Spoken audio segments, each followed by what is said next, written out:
Hello, good morning, students. Welcome to my YouTube channel.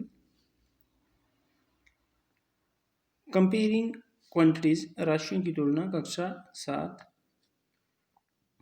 हम लोगों ने 8.1 एक्सरसाइज कर ली थी और 8.2 एक्सरसाइज के लिए हमने बढ़ना है। 8.1 एक्सरसाइज जो कुछ हमने पढ़ा है उसका सिर्फ रिकैप्चुलेशन था, मतलब जो हमने पीछे पढ़ा है सिर्फ उसकी दोहराई थी। आज हमने नई चीज़ पढ़नी शुरू करनी है। वैसे आपने ये 5th स्टैंडर्ड में भी पढ़ी हुई है, कुछ नया तो विशेष नहीं है, लेकिन थोड़ा सा बढ़ के होगा। तो मैं आपको बोलूँ था, जैसे मैं यहाँ दो बच्चों का डायग्राम बना रहा हूँ और इन दोनों की बातें आपको बताना चाहता हूँ। ये बच्चा बोलता है, ये वाला बच्चा बोलता है कि मैंने मैंने 8 में से 4 अंक लिए। यह बच्चा बोलता है कि मैंने 25 में से 11 अंक लिए। आपसे पूछा जाए कि किसके अंक ज़्यादा हैं, तो शायद आपका उत्तर क्या होगा। आप सोच में पड़ जाएंगे कि किसके अंक ज़्यादा हैं, क्योंकि आप बोलेंगे सर इनकी तुलना की नहीं जा सकती, क्योंकि ये 8 अंकों का टेस्ट था और ये 25 अंकों का टेस्ट था, है ना। तो देखिए, एक और ऐसा ही एग्जाम्पल लेते हैं हम लोग। कई बार ऐसा होता है कि आपके 50 मार्क्स के एग्ज़ाम होते हैं और किसी बच्चे के आते हैं 30 मार्क्स।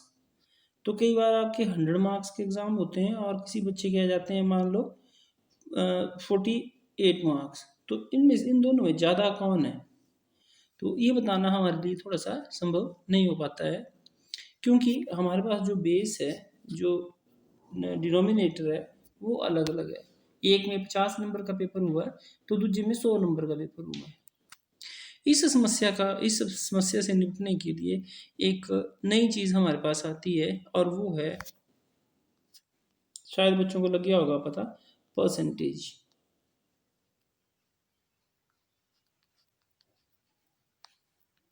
प्रतिशतता।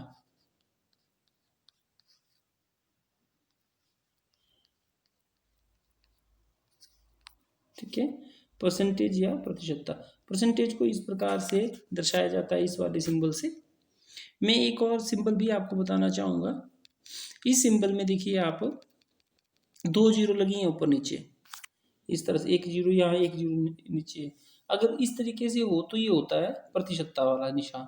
अगर हमारे पास 2 जीरो ऊपर लग जाएं और 2 जीरो नीचे लग जाएं तो ये हो जाता है प्रति 1000 में से। ठीक है, प्रति 1000 में से। अब परसेंटेज की बात करते हैं कि परसेंटेज का मतलब क्या होता है। प्रतिशतता या परसेंटेज, परसेंटेज का मतलब होता है, परसेंटेज का मतलब होता है 100 में से, आउट ऑफ 100।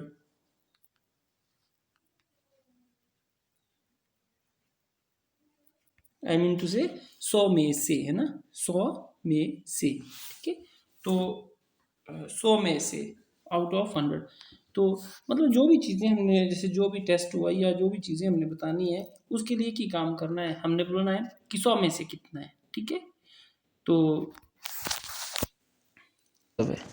100 में से का मतलब है कि आपका टेस्ट हो कितने भी अंकों का।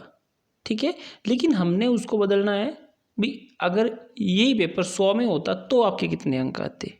ठीक है, तो हमारे पास जो पहला तरीका है बेटा, वो है कि किसी भिन्न को, किसी फ्रैक्शन को जो है वो किस में कन्वर्ट करना, फ्रैक्शन को कन्वर्ट करना आपने, फ्रैक्शन को या भिन्न को, इसको बदलना आपने किस में, प्रतिशत में। ठीक है, द फर्स्ट टास्क। तो कैसे करते हैं, आपने याद रखना है कि जब भी आपने किसी भिन्न को प्रतिशत में बदलना हो, या किसी भी चीज़ को प्रतिशत में बदलना हो, तो 100 से मल्टीप्लाई करते हैं। मल्टीप्लाई 100, मल्टीप्लाई 100,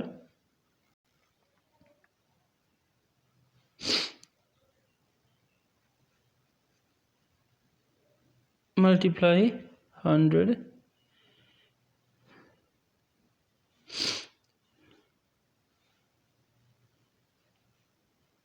ठीक है। आपने 100 से क्या करना है, मल्टीप्लाई करना है। जैसे कि मेरे पास यदि कोई भिन्न है, जैसे 3/5, तो मैं इसको अगर बोला जाए कि इसको प्रतिशत में बदलिए तो मैं इसको 100 से मल्टीप्लाई करूँगा, नथिंग एल्स। तो 5 से जब आप इसको डिवाइड करेंगे तो आपको पता है ये 20 आएगा और ये 60% हुआ। ठीक हुआ, समझ आई बात आपको। देखिए जैसे वो पीछे मैंने लिया था, एक बच्चे को 4/8 अंक थे तो मैं उसको 100 से मल्टीप्लाई करूँगा। तो आप देखेंगे अब डिवाइड करके 2 4 जा 8, 2 से ये 50, 4 से 4 ये कट ही रहा है, तो ये आ गया इसके 50%। और दूसरे के कितने थे उसके, दूसरे के 25 में से 12 थे, तो उसको देखते हैं अब 25 में से 12, तो आप देखेंगे 24 4 जो 100 होते हैं, तो ये 48%। तो ज़्यादा कौन था, वो 4/8 वाला, ये नहीं था, इससे कम है ना। तो इस तरह से हम लोग जो हम भिन्नों को प्रतिशत में बदलते हैं। भिन्नों को प्रतिशत में बदलने के लिए आप सिर्फ 100 से गुणा करते हैं। How to change the fraction into percentage, just multiply by 100। तो आपने किसी भी फ्रैक्शन को मल्टीप्लाई करना है 100 से, आपके पास आंसर आ जाएगा। जो दूसरा आपके पास आता है बेटा वो है जो डेसिमल्स होते हैं, जो डेसिमल्स हैं उनको कन्वर्ट करना है परसेंटेज में। ठीक है, तो मतलब दशमलवों को प्रतिशत में बदलना है। तो आप समझते हैं बेटा, आपको ये शायद पता भी होगा कि 2.3 मैंने अगर लिखा हुआ है तो ये 2.3 नहीं होता, ये असलियत में होता है 23/, ये होता है 23/10, है ना। तो ये व्हाट इज दिस, ये फ्रैक्शन ही तो है।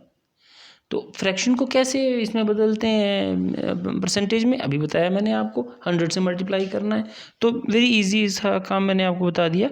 क्या करना है बेटा, आपने, आपको कोई भी दशमलव दिया हो, जैसे ये एक आपकी बुक का क्वेश्चन है 0.02, इसको बदलना है मैंने परसेंटेज में, तो मैं क्या करूँगा, सबसे पहले इसको लिखूँगा फ्रैक्शन में। तो ये देखिए डेसिमल का बन जाएगा 1, डेसिमल के पीछे कितने अंक हैं 2, तो 2 0 और मल्टीप्लाई करूँगा 100 से, ये कट गया।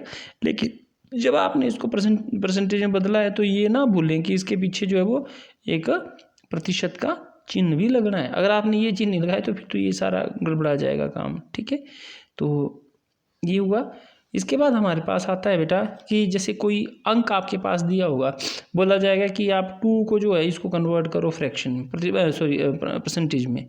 तो आप जानते हैं हम लोग 2 को जो है वो 2/1 लिख सकते हैं, है ना। कोई भी आपके पास जो नंबर है उसको हम फ्रैक्शन की फॉर्म में लिख सकते हैं, 2/1 लिख सकते हैं। तो 2/1 करो, मल्टीप्लाई करिए आप 100 से, आपके पास आ जाएगा आंसर 200%।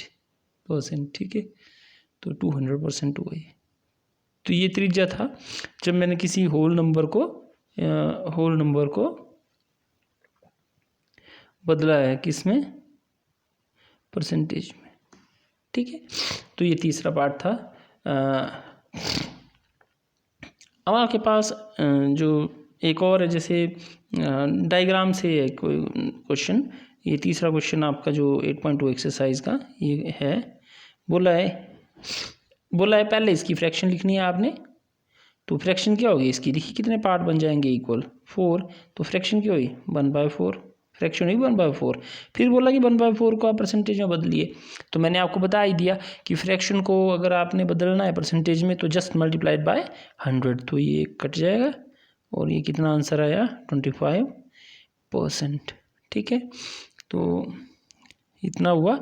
तो आज हमने सीखा बेटा इस वीडियो में कि किस प्रकार से जो फ्रैक्शंस हैं उनको हम लोग किस में कन्वर्ट करते हैं, परसेंटेज में कैसे कन्वर्ट करते हैं, जस्ट मल्टीप्लाई बाय 100। ठीक है, ओके।